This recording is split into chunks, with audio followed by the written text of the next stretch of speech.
5ই August সিদ্ধান্ত হয়ে গিয়েছে হাসিনার পুনর্বাসন, আওয়ামী লীগের পুনর্বাসনের প্রতি সারা বাংলাদেশের মানুষ রেড কার্ড দেখিয়ে দিয়েছে। 5ই আগস্ট, 5ই আগস্টের পরে 5ই আগস্ট আমরা সিদ্ধান্ত জানিয়ে দিয়েছি এই ভূখণ্ডে আওয়ামী লীগের আর পুনর্বাসন হবে না।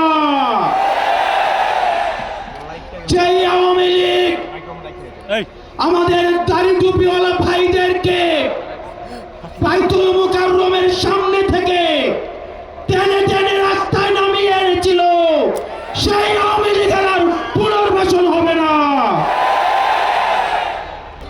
প্রিয় সংগ্রামী সহযোদ্ধা, অত্যন্ত পরিতাপের বিষয়, আজকে 8 মাস পরে এসেও আমাদের দেশের অনেক রাজনৈতিক দল, অনেক রাজনীতিবিদ আমাদেরকে বারবার করে মনে করিয়ে দেয় আওয়ামী লীগ নাকি রাজনৈতিক দল, এবং এই রাজনৈতিক দল নিয়ে সিদ্ধান্ত আসার এখতিয়ার নাকি তাদের নেই।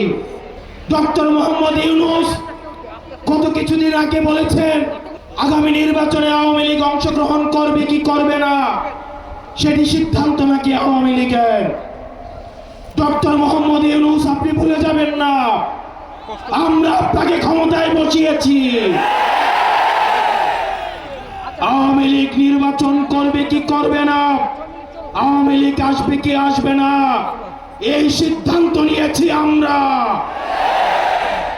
আওয়ামী লীগ মারা গিয়েছে বাংলাদেশে, আর জানাজা হয়েছে দিল্লিতে। আমার ভাই আপনার এবং শহীদ আবু আলিফের রক্তের উপরে পাড়া দিয়ে এই আওয়ামী লীগ বাংলাদেশে আসবে না। এই সংস্কার আমাদের দেশের সবচেয়ে বড় সংস্কার, আওয়ামী লীগকে নিষিদ্ধ করতে হবে। কোন কিন্তু অথবা নেই, আচ্ছা দেখছি এরকম কিছু নেই, আওয়ামী লীগকে নিষিদ্ধ করতেই হবে। আপনারা ভুলে গেলে চলবে না, আওয়ামী লীগ কোন রাজনৈতিক দল নয়। ৭১ পরবর্তী সময়ে আপনারা দেখেছেন শেখ মুজিব সর্বপ্রথম বাকশাল কায়েম করে গণতন্ত্রকে গলা টিপে হত্যা করেছে। এই বাকশালী দিয়ে ৩০,০০০ জাসদ কর্মীকে হত্যা করে সারা বাংলাদেশে কসাইতন্ত্র কায়েম করেছে। আওয়ামী লীগের লুটপাটের কারণে আপনারা দেখেছেন ৭৪-এর দুর্ভিক্ষে ১৫ লক্ষ মানুষ মারা গিয়েছে। আমরা বারবার করে বলতে চাই আওয়ামী লীগ কোন রাজনৈতিক দল নয়, আওয়ামী লীগ হচ্ছে একটি সন্ত্রাসী সংগঠন। এই সন্ত্রাসী সংগঠনকে নিষিদ্ধ করার মধ্য দিয়ে আমরা সংস্কার দেখতে চাই। একই সাথে সাথে শাপলায় যে হত্যাকাণ্ড হয়েছে, আমরা আপনাদের কাছে অনুরোধ জানাবো এই শাপলা হত্যাকাণ্ডে যারা শহীদ হয়েছে আজকের এই মঞ্চ থেকে এই শহীদের লিস্ট আপনারা জাতির সামনে প্রকাশ করুন। একই সাথে সাথে হাসিনার এই ফাঁসি না হওয়া পর্যন্ত প্রয়োজন হলে আমাদের শেষ রক্তবিন্দু দিয়ে এই তরুণ প্রজন্ম আমরা হাসিনার ফাঁসি নিশ্চিত করা পর্যন্ত আমরা আন্দোলন চালিয়ে যাব।